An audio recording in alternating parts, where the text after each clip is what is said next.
Good afternoon, everyone. This is the 3 o'clock session. We are here today with Oliver Jeffers and Roxane Gay. This is How Art and Storytelling Shape Human Identity, a conversation with Oliver Jeffers and Roxane Gay. Thank you. So I think we've been told to tell you that the books by authors in this program can be purchased from Greenlight Bookstore outside on the plaza, and there's going to be some signings afterwards. There we go. I think that nails it. That nails it, right? That's all the essential information you need to know. Everybody can hear us okay? Fantastic. So my name's Oliver. My name is Roxane. And Thank you. Go on. we have met a couple of times, and from very different backgrounds, very different, I think, experiences, but a very similar outlook on life, even though I think some people would see me in the kind of books that we have both coming out as the glass half full and you more as the glass half empty, but I think that actually is not true at all. My glass is a lot more half empty sometimes, and yours is a lot more half full than most people realize, perhaps. I think so, but also the glass is just broken. And getting Is more it half broken every broken, day. though? No, it's entirely fucking broken. But you know, I think it's interesting when you write about the world as it is, people say you're a pessimist, but I tend to think of myself as a realist. And as I was reading Begin Again, I thought, well, this is a fairly optimistic outlook on life. And I know that one of the things you do in the narrative is really look at this idea of beginning again and starting anew. So when you say begin again, what do you mean by that? I think what I mean by that is we begin the story that we're telling ourselves again. And there is a naive, possibly fully naive optimism about this whole thing. But when I was speaking on a panel in Northern Ireland once about what the solution to the Northern Ireland problem would be, I have jokingly said collective amnesia. And it did get me thinking then when my son was born that, wait a minute, here is this completely unwritten story. He has no idea of any of these things that he's going to inherit, both good and bad. And is it possible that we reframe the way in which we're dealing with this same information?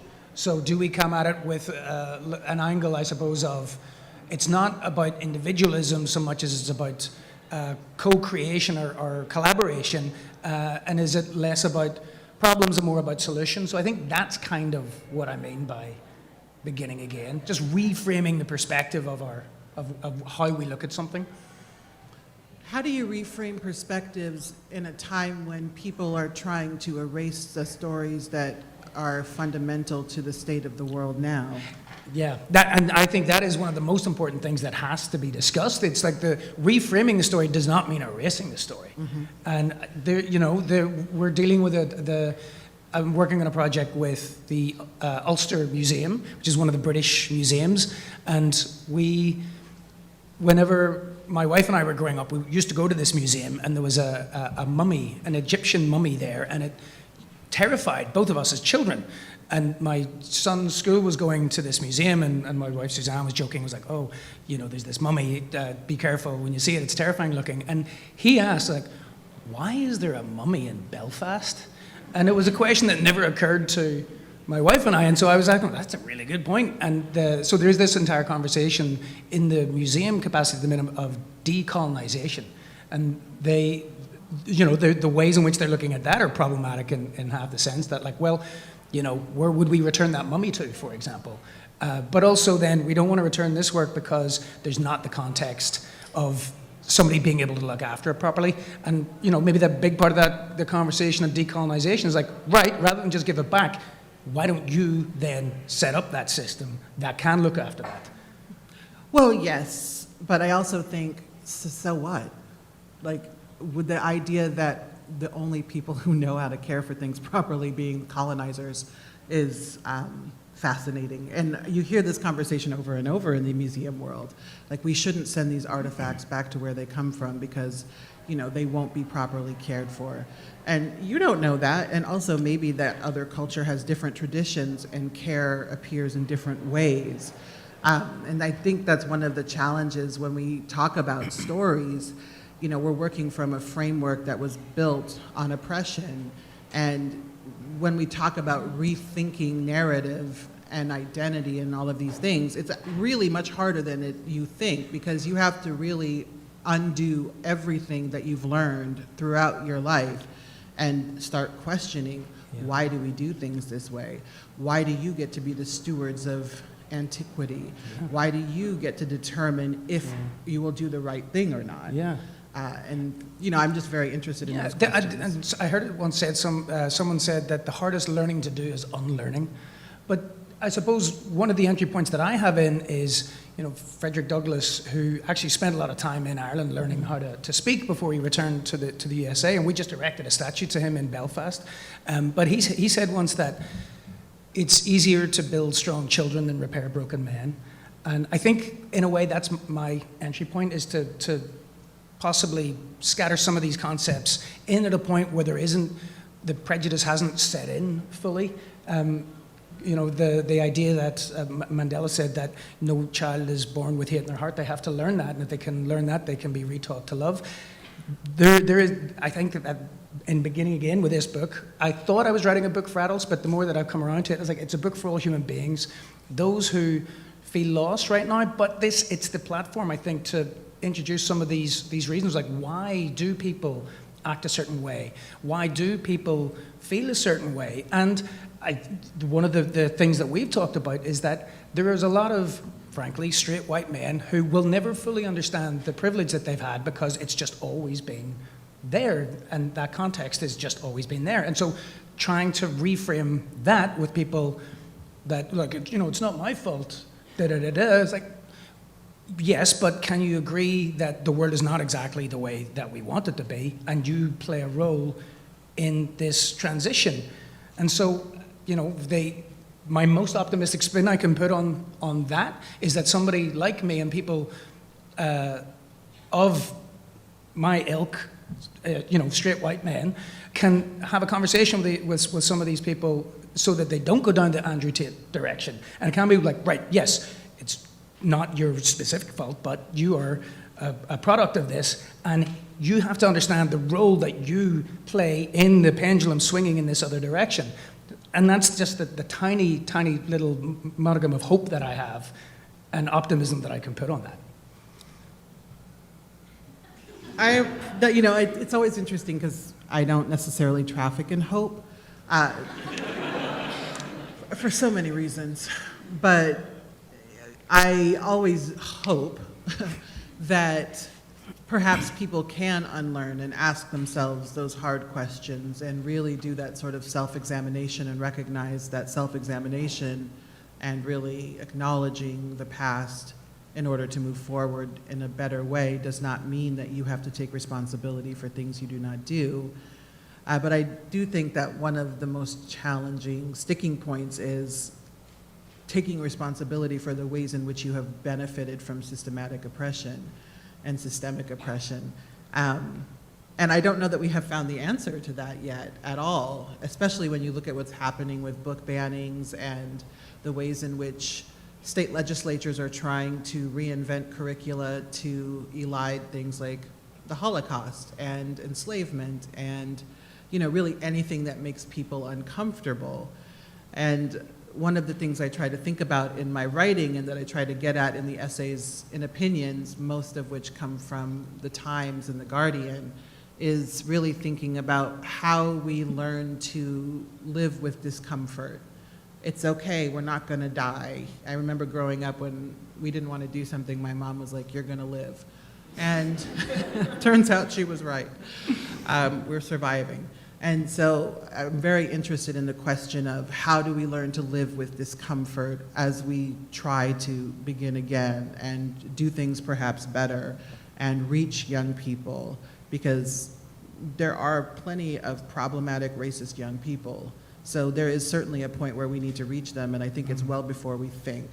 Yeah, I absolutely agree with that. Now, just as a point of interest, I make books. I've made 20-some books, but I've never really written before because I can write with pictures. And so when I was coming to writing the essay at the back of this book, I asked Roxane for some help. And, after tearing it apart and tearing me apart and putting it back together, I learned a lot about the process of writing. But one of the things that came up in it was, I suppose, one of the things that I like to try and do is observe and translate things down into such a simple degree that they are not really about anything, but they're about the emotional core of a human being.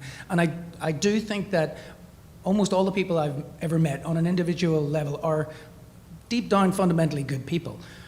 And an important thing that I learned from watching the way that my wife Suzanne interacts with our kids was that you'll never get anybody to change their mind by telling them that they're wrong. And it makes people double down in defense of these things. And so are there other ways to go about this that require a little more empathy and a little more beauty, perhaps, and just including them in part of a more interesting story? And, I wonder if you think that is a reasonable approach.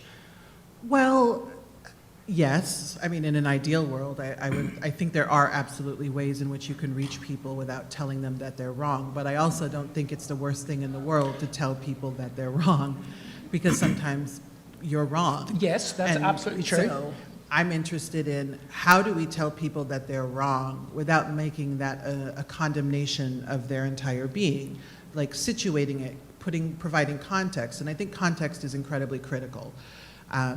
Here's why you're wrong, but here's where you're right. As a writing teacher, I'm always telling my students, you can't just hammer down on what's not working in a piece. You also need to talk about what's working. And it's constructive feedback. But I also think we can apply that idea of constructive feedback to the ways in which we engage with one another about creating change and about acknowledging where we go wrong. It's hard. I hate being told I'm wrong because I'm always right. I thought I was wrong once, but I was mistaken. I wasn't wrong at all. Obviously, Yeah. you're wrong.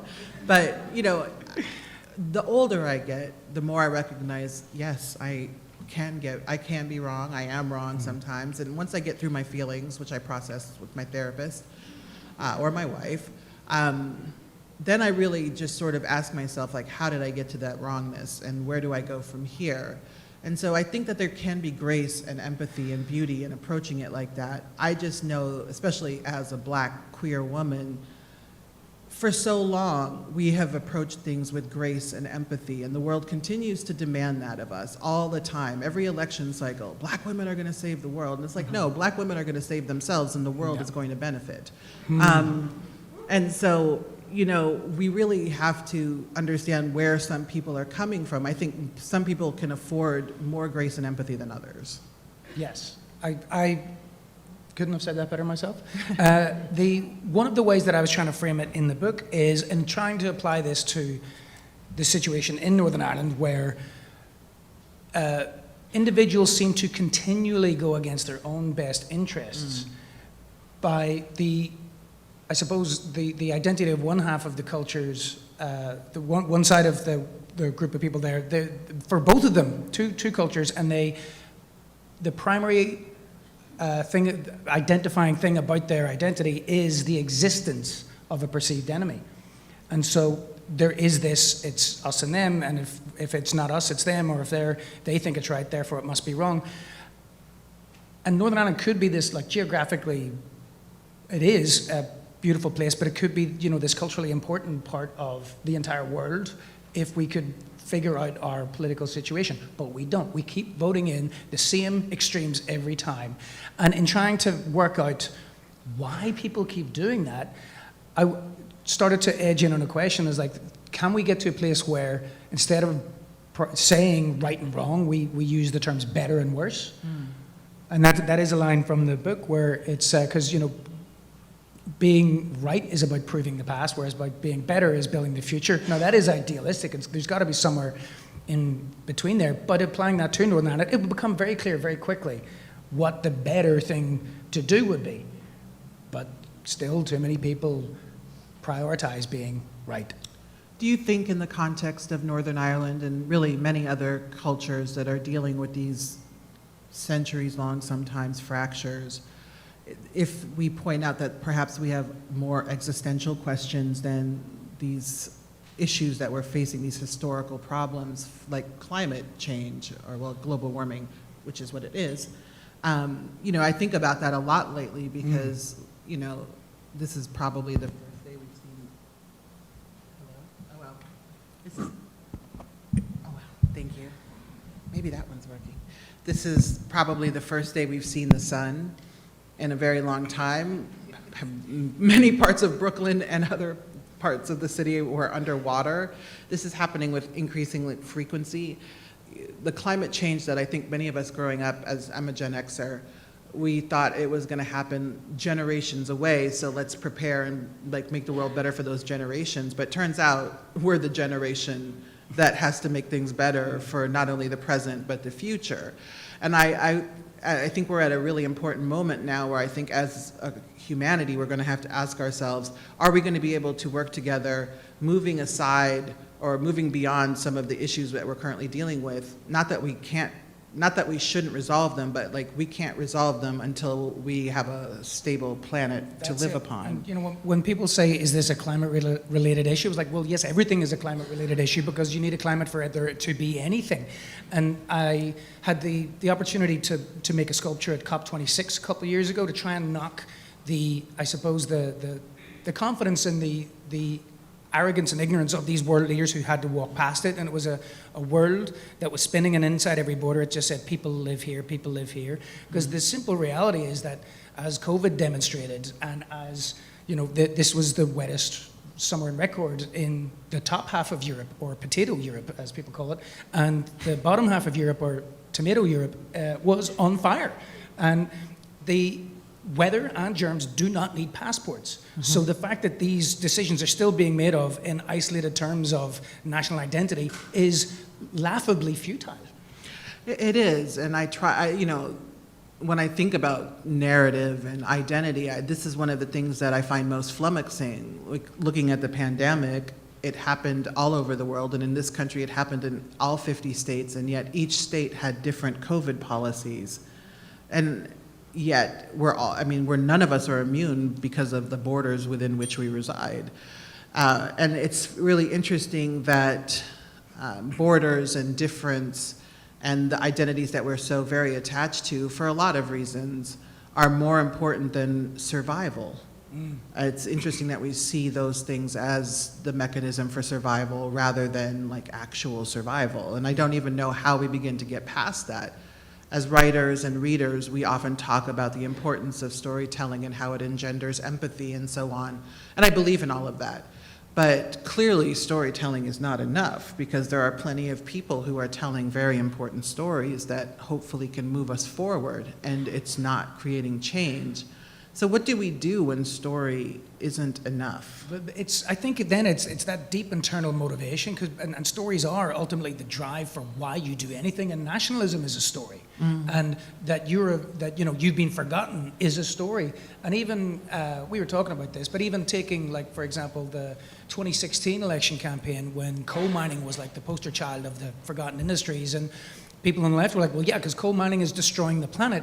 And then people on the right were like, you know, but those people lost their jobs.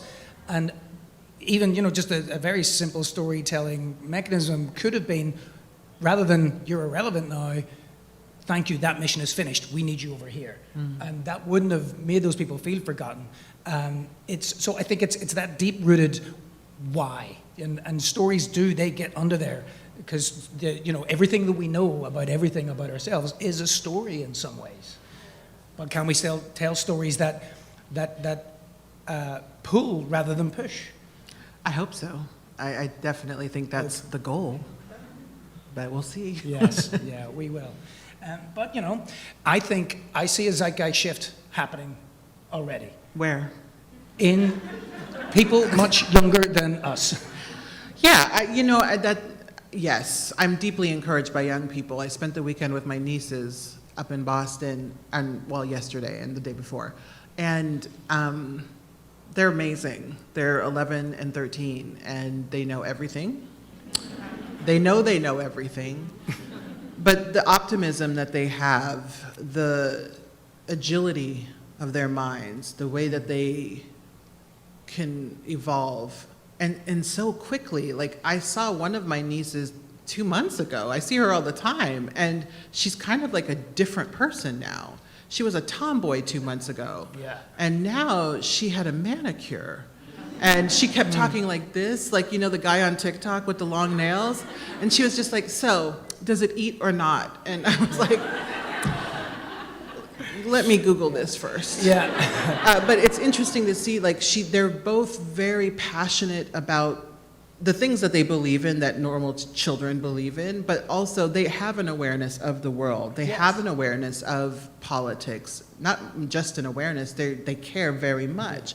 And I do find that encouraging. Well, quick survey. Who here was born before social media? Oh, hell yes. Okay? Right? A lot of these kids that we're talking about, my children are 5 and 8, they're not. And yes, there's all sorts of ills that come from that, but it means that another way of looking at this is that everybody can see what everybody else is doing everywhere. And we used to think in terms of, you know, village mentality, which grew to cities and then city-states, and then that grew to nations, and that's like your identity. And I think really it is that the notion of the overview effect, that it's actually like there's dry bits of land on this ball is really the borders that we know of. And I think people understand that in a very different way. And you know, I think Stephen Hawking once joked that the only way there's going to be peace on Earth is if there's an alien invasion, when we all get together against a common enemy. And maybe that is sort of what's happening and needs to happen, but that alien, that common invader, is the weather. Yes, or the aliens that I keep reading about. Or actual aliens, yeah. I thought that turned out to be a cake.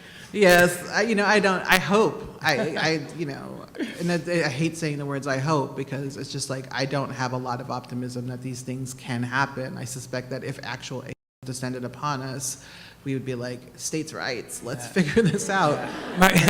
Here in Nevada, we are simply going to welcome the aliens in, and then here in New Mexico, we're going to blow them up with nuclear weapons, as if the air from New Mexico won't float over Nevada. Yeah. I think my dad joked once that aliens probably drive past Earth and lock their doors.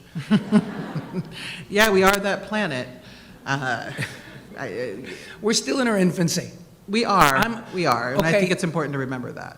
The hope and optimism are different. Are you optimistic about the future of global civilization? No. I want to be. I very much want to be. COVID really was very haunting for me, and I think for many people, because why? When it started, I told my wife, pack 2 weeks, let's go to LA. And I genuinely thought everyone in the country would stay home for 2 weeks that could. And the virus would go away because it didn't have any hosts to incubate within. We had that window. And we did. And it didn't happen. We're still dealing with it now, and in fact, it's back on the rise. And that's so alarming. And I think that is the canary in the coal mine for future calamity. And as a writer, I often feel impotent because it's just words, but I try as often as I can to reiterate what's at stake, why this matters, that we cannot ignore it. And so I really try to be optimistic, but I struggle with it. It's funny you bring up COVID there, because one of the instigating factors for writing this book was an interaction I had with an old lady in Belfast when we accidentally ended up back there because we were traveling when COVID happened. We'd just come from Japan. Nobody there really was expecting it to be as big a thing as it was. This old lady, I saw her at the light, she had bags of shopping, and I said, "Oh, are you getting ready for the lockdown coming?" She's like, "Yeah." I was like, "Do you think it'll be long?" And she was in her 80s, and she said, "Love, I was around during the war, and I thought this might have been like that, because Belfast was heavily bombed during the war." And she says, "But it's not, because back then, we all tried to see how we could help, but look around, everybody's just trying to see what they can get away with." And it really just sat with me. It was like, in the course of 75 years. Where do we so radically change from a community-based existence to an individual-based existence? And that has been one of the things I've been thinking. And, there's all sorts of things at play there, like the idea of that you are the center of the world. But also, by no complete coincidence, around the 1950s, advertisers worked out that individuals make better customers if they're in competition with their neighbors. And just this idea of community started to slowly be eroded away. And I think what gives me optimism is, especially after COVID, the thing that people actually missed was each other. And I think we're starting to wake up to the importance of community again. Yes, and I will say COVID, for all of the negative things that it has engendered, a lot of mutual aid really became quite robust and remains so.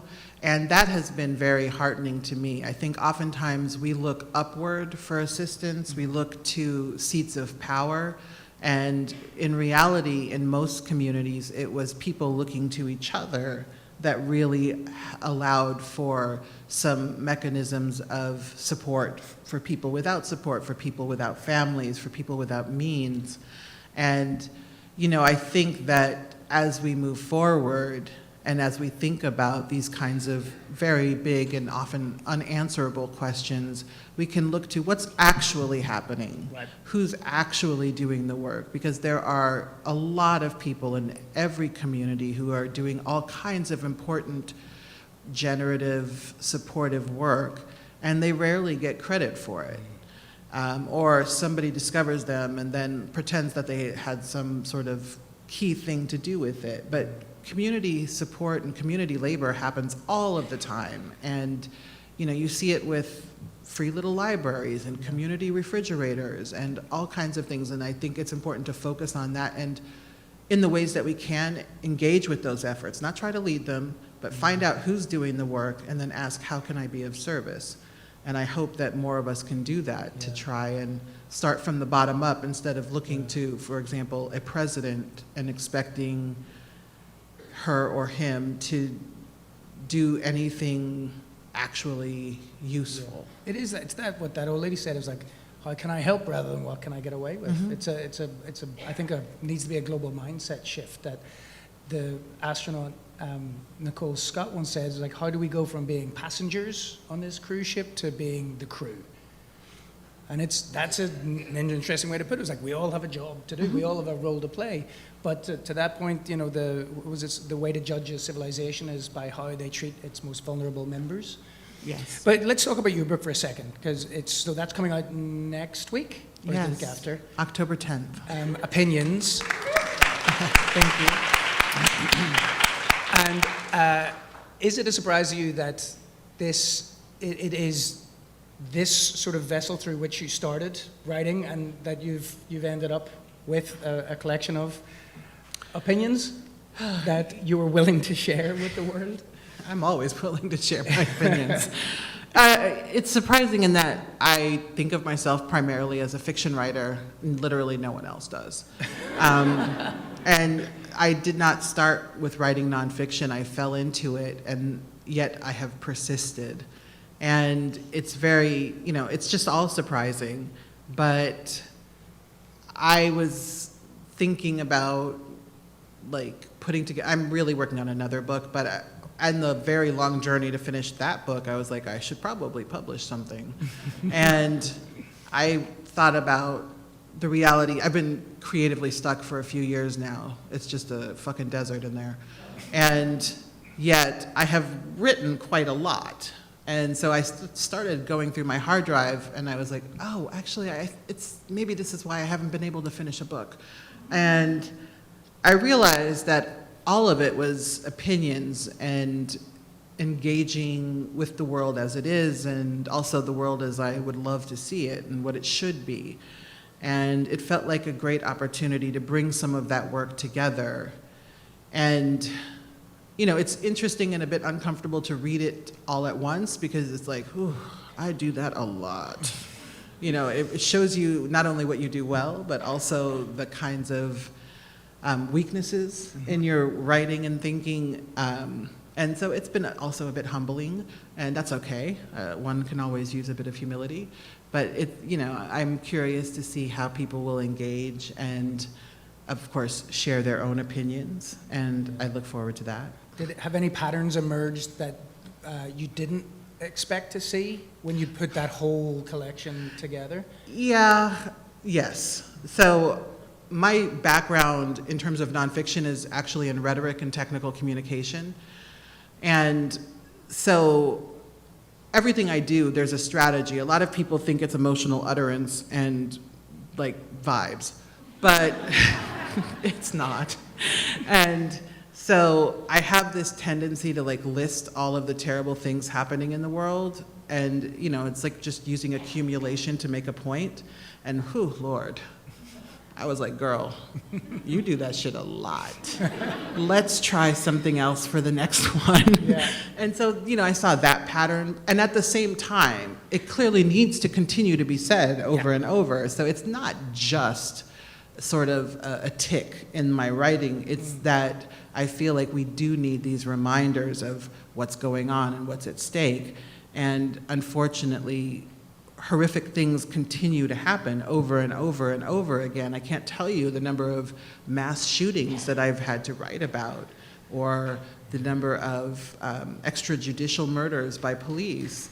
Yeah. And clearly, we need to continue to remind ourselves of why these things happen and why nothing changes. So on the one hand, it's like, ooh, and on the other hand, it's like, yeah, it kind of has to happen. So that was interesting. And it might be possibly a silly question, but you do understand the importance of you doing this and the impact that it actually has out there in the world, and maybe even giving other people the strength to continue to question as well. Do you give yourself the moment to reflect on the difference that it is making? No, never. I mean, and I know that you said in an interview once that you don't really dwell on success at all. You're on to the next thing. You're looking ahead, not backward. And I tend to be the same way, probably for pathological reasons. But, I rarely allow myself to acknowledge the reach or impact of my work because I always think, oh, that can't possibly be real. And then I have pretty fair evidence that perhaps I'm wrong. And that can be overwhelming, and I don't take it for granted. It's not that I want to dismiss it. It just is a bit surreal even now. Not so much, allowing yourself to be pat in the back, but just to be like, yes, okay, this is making a difference, and almost using it as fuel to project when it feels futile. So I try to enjoy that. Not even, enjoy isn't the word. I try to absorb it. And I do know, like, in certain arenas, yes, the work has an impact, especially with doctors who, not in a large number, but one of my books, Hunger, is being taught in a lot of medical schools. Thank you. And that was one of my hopes, not necessarily that it would be taught in medical schools, but that doctors would read it and realize that fat people are people who deserve health care. And it's so simple, it's so sad that that's noteworthy, but, I remember once, and I write about this in Hunger, I went to the doctor because I had strep throat, and the first thing he wrote on my chart was obese, and I was like, my throat is not fat, thank you very much. My throat is riddled with bacteria. Can I please have some penicillin? So, when I see things like that, and I know that it won't reach every doctor or nurse or other healthcare practitioner, but it will reach some, that is very meaningful. And of course, other writers I know who work in this space also get to appreciate that and know our work is being read. And I think oftentimes we look for wholesale change, and one thing writing has taught me is that perhaps we just look to the individual, again, like thinking about what we can do as individuals and that we can reach individuals, because once you start to reach enough individuals, you start to see that maybe there can be change, and there is change. So I do try to appreciate that as often as I can. Yeah, I suppose for me, the moments that I enjoy most is when I'm in a bookshop buying a book for myself, and I'll see a kid sitting on the floor thumbing through the book and obviously enjoying it and having no idea who I am, and that I see that as like that. It's just that, yes, it's something is resonating in here, and that's powerful. My dad was a teacher, and he often talks about I suppose the realization for him that so many teachers do not understand how important they actually are. And perhaps if they did, they might continue to do some things they're doing, but maybe not do some of the things that they're doing as well. So, that, I suppose that temperature check is a decent thing to do, just almost like a heat-seeking missile to correct every once in a while. And I know that we're sort of getting on time, and we want to leave some questions, but when I was reading through the PDF of your book, so the last line of my book, it says, "For there is wild beauty in this life on earth, and hope wherever you look for it." And Roxane sent through the PDF of her book, and one of the essays is "The Case Against Hope." And so I was like, all right, here we go. Yes. But as I said, I think we are two parts of a necessary range that humans need. Yes, and I think that range is important because we see what monocultural approaches have done, and they don't work. I think that there's room for all kinds of perspective, and there is always a seat at the table for a range of voices, and it's really important to remember that. And it speaks to how you don't have to be right. You just have to say something, and hopefully say something meaningful. Right or wrong is really besides the point. It's really more, what kinds of things does this inspire in people, or what does it make them think about, and what does it make them go do afterward? And I find that kind of thinking often very helpful, in addition to secretly believing that I'm right. Or that you're better. Well, that goes without saying. No, I really don't think that at all. So for my book, I was trying to think, what is the one thing that I would hope for this book in the world? And it's somewhere in that combination of maybe trying to encourage people to think in terms of decisions they make and interactions they have with being better rather than being right, being better over worse rather than being right over wrong. And there's something I heard once that said, "Be gentle with everyone, for we all carry a great weight." And I do think about that. And ultimately, helping with that shift of getting away from what can I get away with to how can we help. But maybe for opinions, putting those all out, would you have, to use that word again, hope of how it will impact, what difference it might make? What I hope for with opinions is not that people. Most you've said hope. The most ever, the most I ever will. So grateful.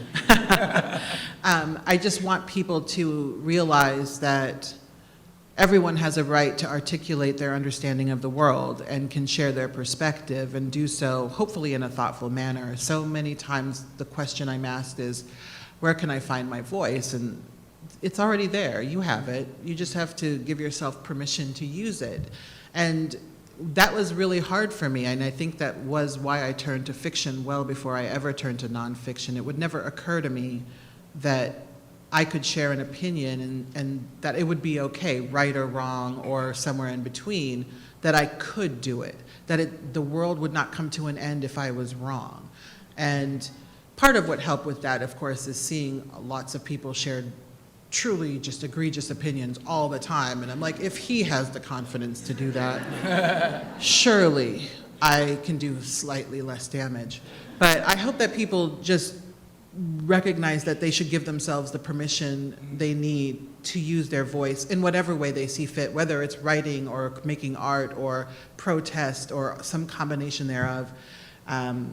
Because I think more of us, and especially more people who live in marginalized bodies, should take it upon ourselves to do that. Because, coming back to stories, everyone has an interesting story, and oftentimes people with some sort of platform will say that, I want to give voice to the voiceless, which is not something anyone should ever say. Really, how do we just encourage everyone to use the voice they already have? People don't need to have their voice given to them, truly, not ever. But oftentimes they just need permission, they need encouragement, and I hope people take that and also find some of the writing entertaining. Yeah, which I do, and I also realize, for having, it was the first essay I've written since art school, writing's hard, man.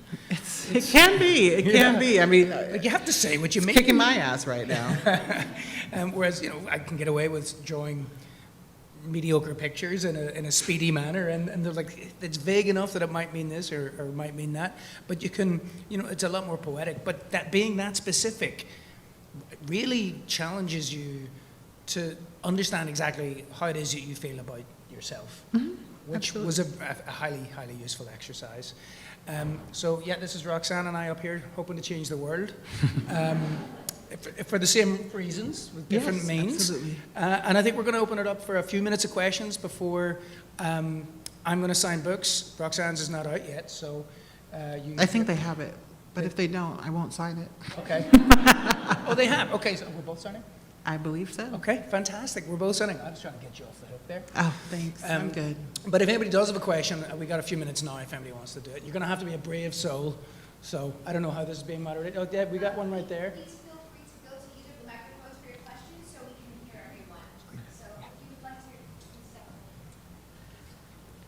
Thank you so much, and especially for your work on Roxane, Bad Feminist. I really appreciate the space between ideals and practice, and I feel you've paved a path. One question I have is with regards to power, and with more and more audiences growing that enable marginalized voices to have a stage, to be visible, to be heard, there comes a responsibility. And how do you deal with that kind of power? How do you enable that the doors are not shut behind those who've made the cut? And how have your perspectives on that changed over the last couple of years, and are there now new strategies you're working on? Thank you so much. Thank you. I will start with how my understanding or my connection to power has evolved over the course of my career. For a long time, it was very difficult for me to believe I could ever have power, or that I did have power or reach. And there are lots of reasons for that, but the deeper I get into my career, the more I recognize that I'm not serving anything by suggesting that I don't have power, because I do, and if you do, it shouldn't be wasted or squandered or hoarded. And so I think that too much power, we see what happens when anyone has too much power. It's a disaster. And so the most important thing I think I do with my power is create opportunities for other writers to share their writing with the world and to be paid an equitable and fair wage for that writing. And I do that in lots of different ways.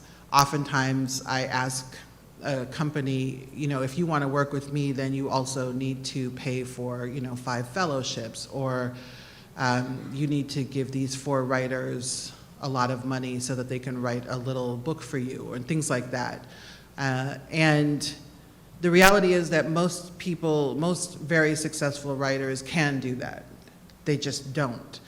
And it's not that I'm a saint, but it's exciting to be the first to do something, like the first 2 times.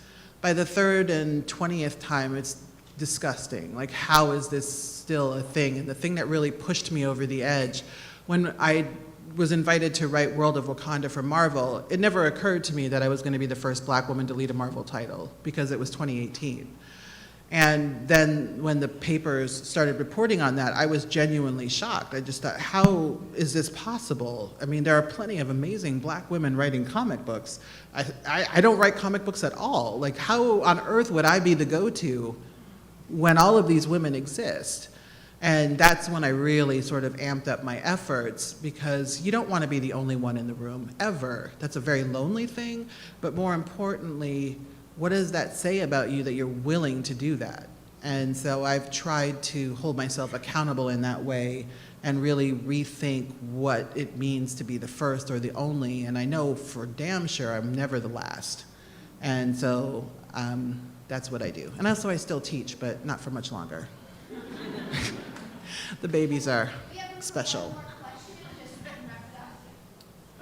Hi, wonderful discussion, thank you. When I think about a lot of this stuff a lot, and this is really nice. And one of the things that I think about in terms of a reframe is like this idea of the way that we interact with the world, and this is sort of setting aside the idea of sort of systemic racism and bigotry and stuff. but just the way that we interface, right? And the idea of classification and the limitations of language and how it gets in the way, both in the terms of our own expectations and how we should conform, and also in the ways that we see somebody and sort of armor ourselves against who we think they are. This comes up a lot in like my sexuality and stuff. So it's like people are always trying to put a label on it. And in reality, all these things, we sort of have this conversation, they're all spectrums. And you know, when we think about something like sexuality and gender, we say they're spectrums, but then, you know, we don't really honor that. And when we think about sexuality in particular as being a spectrum, and the conversations are around primarily gender, which is a spectrum, the whole thing becomes absurd, right? It's a paradox. And so to me, the language that we're using is actually getting in the way of progress. And as writers, I would love to hear, because I'm coming at this from a scientist thinking about things in continuity, and I would love to hear your perspective on all of this and the way that language is involved and whether or not any of this really holds any water for you. Well, I think being an artist primarily before a writer, I don't have the exact linear structure and limitation of language. And as opposed to what I was saying was like writing is hard, is like you have to be very, very specific. And there probably are ways and techniques of doing this in writing, like poetry. For example, you set out the seeds so that they are put together in the minds of one human being. But you know, anything that you read is a co-creation, because you're putting it together in your own mind, even if it's a linear sentence. So is it language that's the limitation here, or is it the cultural structure that we have that is setting up the preconceived notions of those limitations? Yes, I would agree.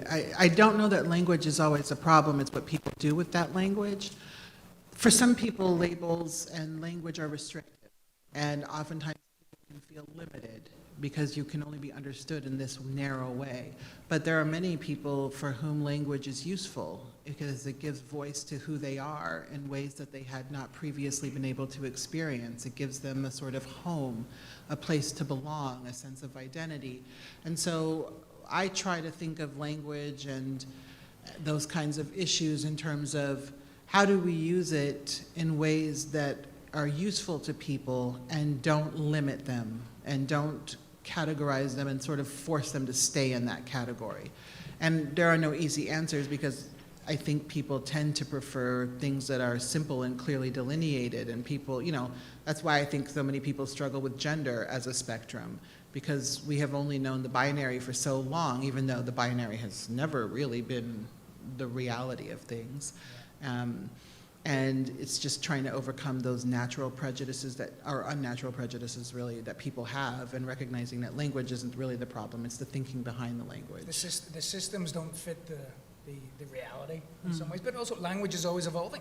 Yes. And we make up words. You know, there's words that enter the dictionary every year, and those words didn't exist, so somebody made them up. And words are discarded. And so I think it's a healthy thing to think of. Is like language is a tool we use to communicate how we feel inside with as little distortion as possible, and it changes as we change. So I find hope in that. Yes. Well, thank you all so much for joining us.